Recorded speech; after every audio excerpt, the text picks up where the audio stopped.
أعوذ بالله يا السميع العليم من الشيطان الرجيم اللعين بسم الله الرحمن الرحيم اللهم صل على محمد وعلى آل محمد طيبين الطاهرين ولعنة الله دائما على أعدائه أجمعين من الآن إلى قيام يوم الدين آمين يا رب العالمين بسم الله الرحمن الرحيم.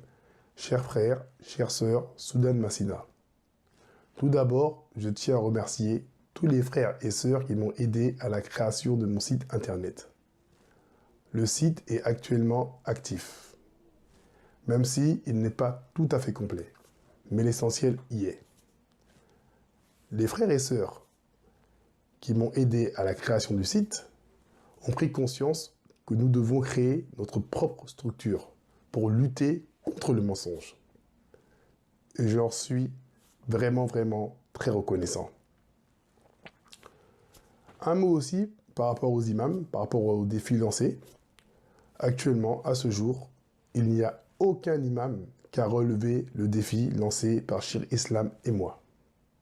Pourtant, la porte est ouverte. Nous avons besoin d'un échange entre les chefs religieux. C'est capital pour avancer par la suite. Donc je réitère mon propos, la porte est toujours ouverte pour un grand débat. Aussi, il est utile aussi de parler de mon travail. Parce que je vois dans les commentaires, certaines personnes encore qui doutent. Mon travail est un travail basé sur l'historiographie, c'est tout. Il est aussi bien accessible aux jeunes qu'aux vieux, aux femmes, aux hommes, aux croyants ou non-croyants. Il est réservé pour celui qui aime l'histoire. Donc si tu aimes l'histoire, tu aimes la vérité, renseigne-toi, regarde et vérifie.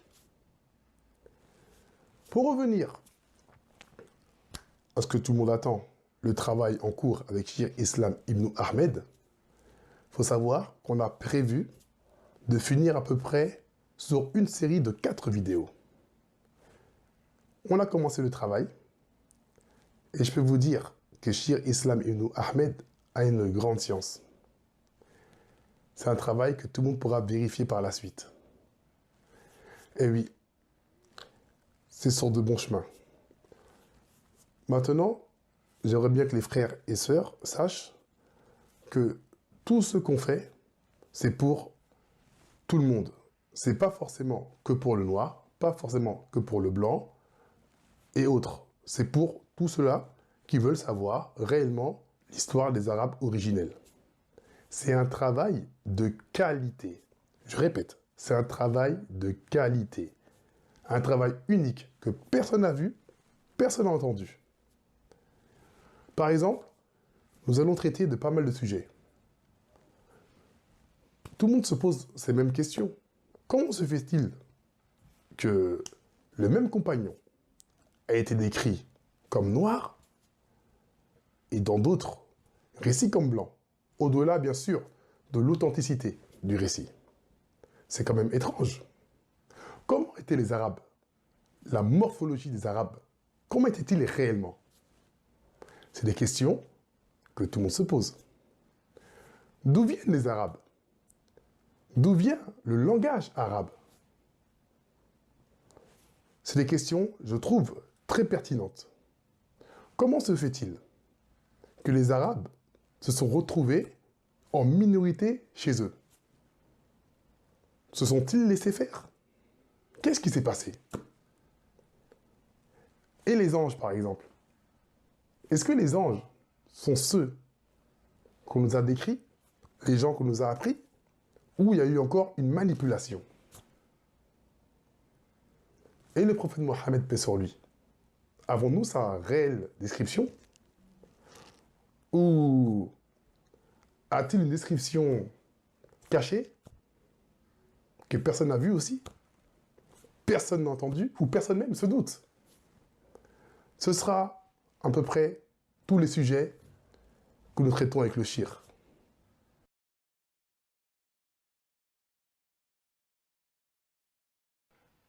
Je vais m'adresser au shir et lui poser une question que je trouve très pertinente. Est-ce que la couleur des hommes était un sujet polémique dans les premiers temps de l'islam? Yachir. السلام عليكم ورحمة الله بعد الحمد لله والصلاة والسلام على رسول الله صلى الله عليه وسلم.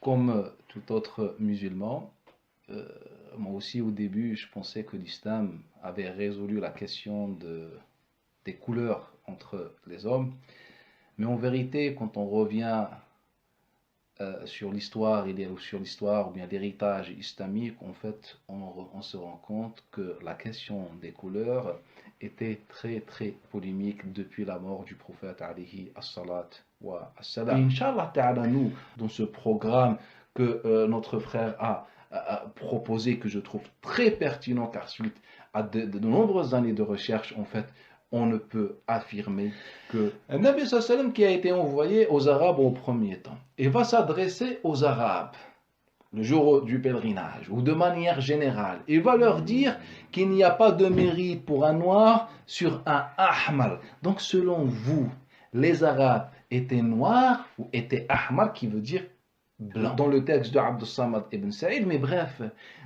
comment expliquez-vous qu'à chaque fois on a décrit un compagnon, on s'est retrouvé avec les deux versions? C'est pareil pour Ali ibn Abi Talib, alors que toutes les preuves de la terre prouvent qu'il était noir. C'est pareil pour... Il va décrire Banu Hashim, et il va décrire Banu Jumah. Comment ils étaient? Il dit Al-Khudr Al-Jala'id. Et en langue arabe, Al-Khudr, ça veut dire très noir. Les Arabes, ils ont dit noir, Aswad. Mais pour eux, Aswad a plusieurs degrés. Lorsqu'on est vraiment face à un Aswad, un noir qui est très très noir, les Arabes, ils ont dit Azraq. Ils l'ont traduit par le bleu. Bienvenue sur le site Soudan TV. Le logo représente la réelle Afrique. Il y a pas mal de catégories, comme personnages, avec un menu déroulant, histoire, géographie, lexique arabe, manipulation et incohérence, échange, alliance et divers. Le site n'est pas tout à fait fini. En dessous, vous trouvez la vidéo avec moi et le Shir, la première vidéo, mais on va revenir dessus juste après. Je vous montre un peu le site, comment il est construit, avec toutes les vidéos qui défilent. Voilà, il y a un menu. C'est un site très simple d'utilisation. Pour revenir à la vidéo avec le Shir, c'est une vidéo qui est payante. Pour avancer dans le projet Soudan TV, pour payer la vidéo, il vous suffit de cliquer sur partie 1.4, ici, Histoire des Arabes originels, partie 1.4. Voilà, il y a le bouton Acheter. On peut payer par PayPal, donc celui qui a un compte PayPal peut acheter la vidéo sans souci. Par contre, celui qui n'a pas de compte PayPal peut payer par carte bancaire. Lorsqu'il clique sur Acheter, il tombe sur cette page. Il faut cliquer sur le rectangle qui est tout en bas, où il y a marqué Payer sans ouvrir de compte. Il y a une flèche rouge à suivre, où il se peut qu'il y ait marqué aussi, au même endroit, Ouvrir un compte. Quoi qu'il arrive, cliquez toujours sur le rectangle qui est tout en bas. Après, il y a des informations à remplir. C'est très facile, très simple. Et n'oubliez surtout pas de cliquer sur Payer. Après ça, vous aurez le détail, la facture. Tout en bas, il y a un rectangle où il est marqué « Retour sur le site marchand ». Surtout, n'oubliez pas de cliquer sur ce bouton. À ce moment-là, vous retournerez sur le site et la vidéo sera accessible. Je vous souhaite un bon visionnage.